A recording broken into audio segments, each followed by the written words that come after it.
Hello and welcome. In our last video, we talked about the engagement trap, where we discussed how to recognize what an engagement trap is and what real meaningful engagement is with your students. We've shared ways to avoid the trap and ways to engage your students in a much more meaningful manner. If you have not had a chance to watch video number 2 about the engagement trap, I highly recommend that you go to the channel and watch video number 2. Video number 1, we discussed the classroom rules and why they fail. In this video today, I'm here to talk to you about the 80-20 approach. That means we're talking about differentiated instruction. As a teacher, as you prepare your lesson for the next morning, let's say we are on Sunday evening and you're sitting here preparing your lesson tomorrow, and you know that you have 5 different ability groups in your classroom.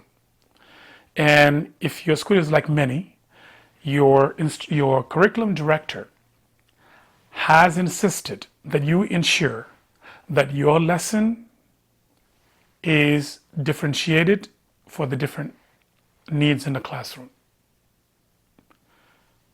And you're sitting there with the template in your hand that has a box that says differentiated strategies.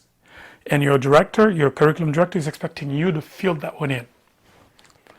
But you're sitting here wondering how on earth you are supposed to write 5 different versions of the same lesson when you can barely keep your eyes open. So here's what I would say to that.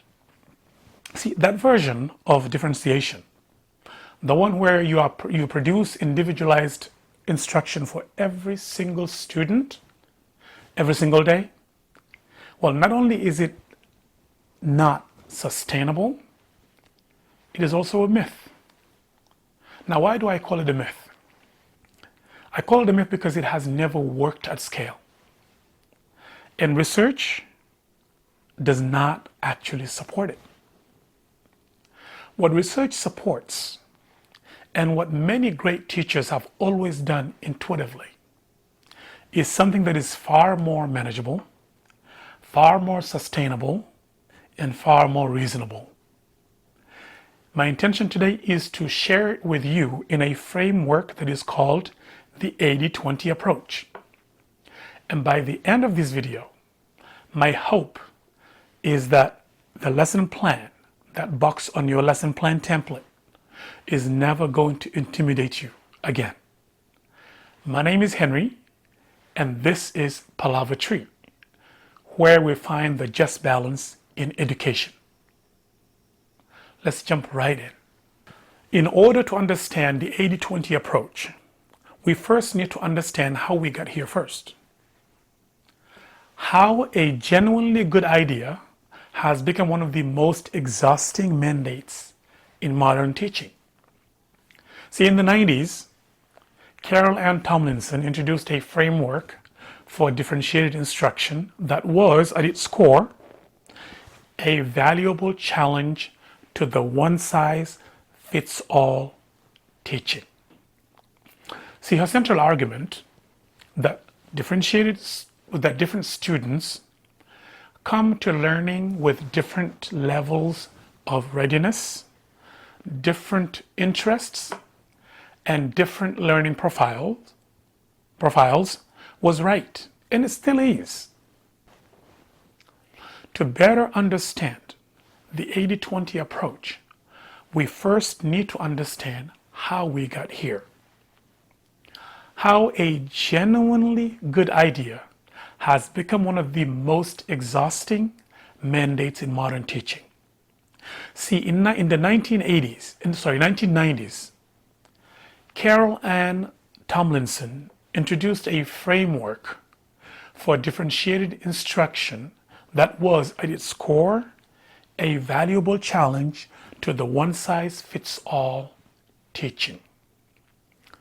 Her central argument that different students come to learning with different levels of readiness, different interests, and different learning profiles was right. And I would say that it still is. See, the problem was not the philosophy.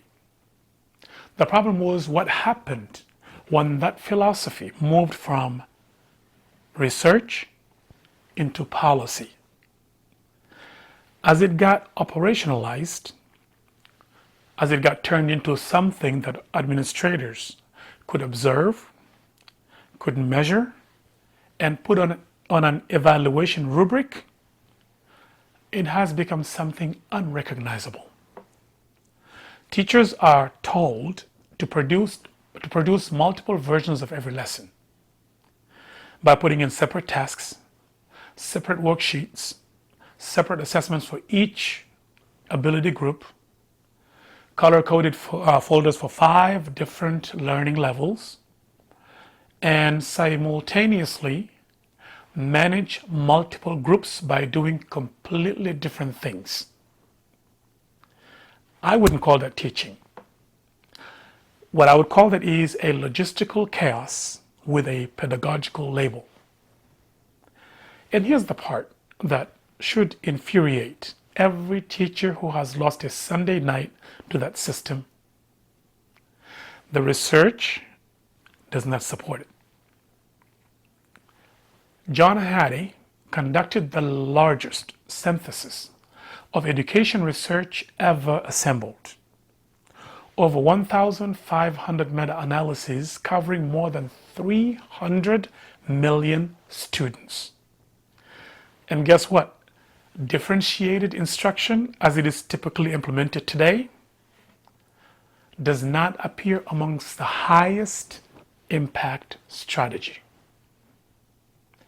But what did? What does appear as amongst the highest impact strategies? Amongst them is teacher clarity, formative assessments, not summative assessments, explicit instruction with scaffolding, feedback. See, all of these can be delivered to an entire class. And then there are the learning styles. Visual learners, auditory learners, kinesthetic learners. These categories have been embedded in teacher training programs for decades. And a landmark 2008 study published in Psychological Science in the public interest reviewed the entire body of research. Guess what? They found 0 credible evidence that matching instruction to a student preferred learning style improves outcome. None, 0. See, I'm not saying this to demoralize you. I'm saying it because the version of differentiation that has been burning you out, the one that requires your Sunday nights, was built on an implementation that the research does not justify at all. The underlying principle is sound. The philosophy is very sound because different students do need different things. However, what is broken is how we were told to address it, or how we are told to address it rather. There's a better way. It's the 80-20 principle or approach. Sometimes you might hear people call it the Pareto principle, named after Wilfred Pareto, who was an Italian economist, who first observed or noticed that 80% of Italy's land was owned by 20% of the population. Over time, other researchers and practitioners across dozens of fields also noticed the same pattern. A small number of causes tend to produce the majority of results. In business, 20% of customers typically generate 80% of revenue. In productivity, 20% of tasks produce 80% of value. But the exact numbers may vary, but the pattern holds. Effort and outcomes are not evenly distributed. Now, when this is applied to differentiation, now I'm a big fan of getting inspiration from the business world to apply in education. However, sometimes it may be necessary because when a pattern like this holds across different fields, there's value in it. When this is applied to differentiation, the principle looks like this. 20% of your instruction adjustments will address 80% of your students' learning needs. Let me explain why this is applicable. Most of the variance you see amongst students in a single classroom is not about fundamentally different types of learners who require completely different kinds of instruction. Rather, it is about four things. What are they? Different levels of prior knowledge, different processing speeds, different confidence levels, and different degrees of language proficiency. These four differences respond remarkably well to a small set of high leverage instructional strategies. You do not need a different lesson for each student. You need a better designed lesson for all students with strategic flexibility built into the design itself. Here's where the just balance shows up in this conversation.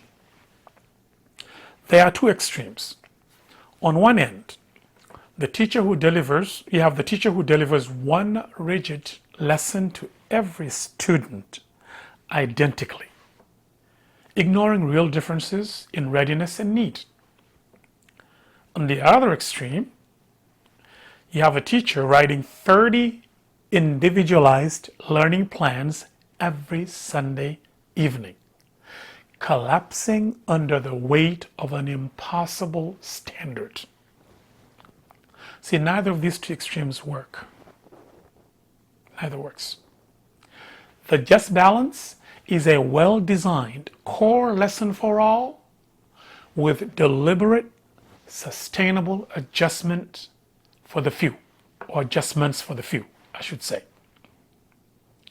That is the 80-20 approach